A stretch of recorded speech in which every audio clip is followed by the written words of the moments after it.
Welcome to Black Man's Corner. Today I would like to discuss a recent event that would benefit from having some different perspectives attached to it. Recently, there was an investigation that concluded on New York Governor Andrew Cuomo being implicated in a Trump-like situation, except, unlike the Donald, Too Handy Andy didn't have to pay for his alleged misconduct. Unfortunately for the Gov, more than a few are insisting that he pay this time. It isn't missed that Letitia James, the New York State Attorney General, in this era of women's empowerment, isn't herself missing any opportunities to float her rumored wannabe governor boat by being politically expedient. For brevity's sake, let's call the Attorney General LJ, though not to be confused with that other LJ, that other James, LeBron. Once considered a Laker, the other by some perhaps considered a faker. I definitely see a policymaker. But no one is above reproach, including this successful black woman. So no one needs to create a mutiny simply because she's now under scrutiny. Gender equity at its best.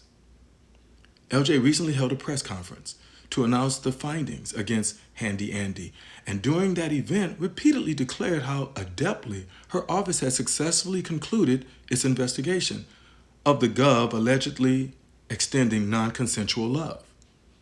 LJ should have quit while she was ahead. Look, everybody toots their own horn here and there, but if you give most people enough rope, they'll either hang themselves or find soap on the other end. If LJ found soap at the end of her rope, she should have saved it in case her hands got dirty, perhaps even from politicizing her job. However, instead it appears as if she may have fitted herself for a neo-noose. Closing her press conference, she proudly proclaimed, "I believe women." Really? Am I missing something here, or was that not so grandstanding? What social justice soldier doesn't believe a woman? At least to the extent any human is believable.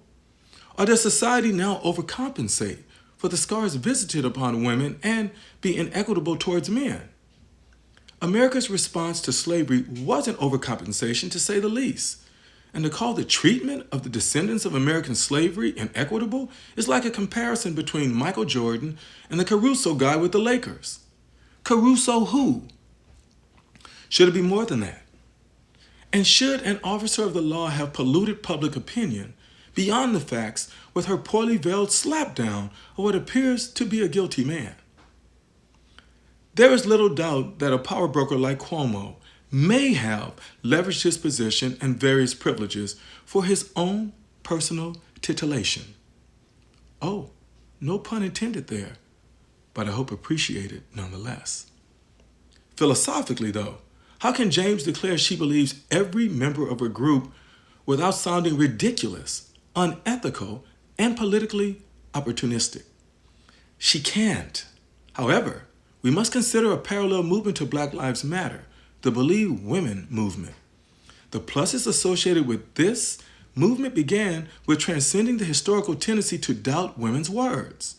Unfortunately, though, Amy Cooper, Carolyn Bryants, Susan Smith, and others remind us of how preposterous it really is to take the movement's philosophy too serious. Let's take it serious, but not too serious.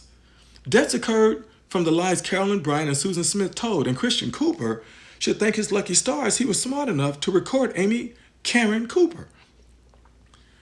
LJ probably did a calculation that resulted in her believing she'll advance her career by unmasking the Gov as a predator in search of prey. Assuming her math skills are adequate, perhaps it'll work.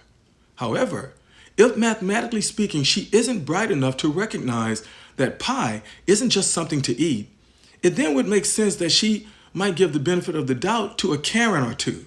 Even Central Park's dog-choking Amy Cooper could avoid consequences, unless Miss James acts less like Jessie, if I may be frank. I must pause here to see if any of you even got that. Letitia James, Jesse James, Frank James?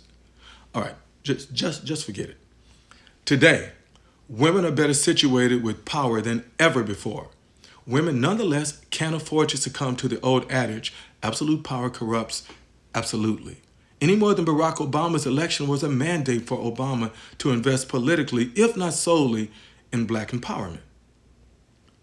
Statements like all women are as believable, or all women are believable, or believe all women. Statements like that are like all white juries are more honest, all whites are racist, all indigenous people are alcoholics, all Asians are technologically talented, all Muslims are terrorists, all blacks are lazy, and all black men are packing for the slinging pair that means both armed with a weapon and also well endowed. Obviously, some stereotypes may have an ounce of truth. However, in what appears to be an eagerness to remove Cuomo, she may be damaging her future. Sometimes the best strategy is not to get in your own way. Political statements, if not overstatements like I believe women, may eventually situate this up-and-coming black woman as unbelievable herself. Please, Miss James, just do your job and leave the politics to the politicians, unless you are further down that road than anyone suspects. I hope you like this video. If so, like the video. And definitely subscribe to my channel if you'd like more content. Appreciate the time you spent with me in Black Man's Corner. And power to the people.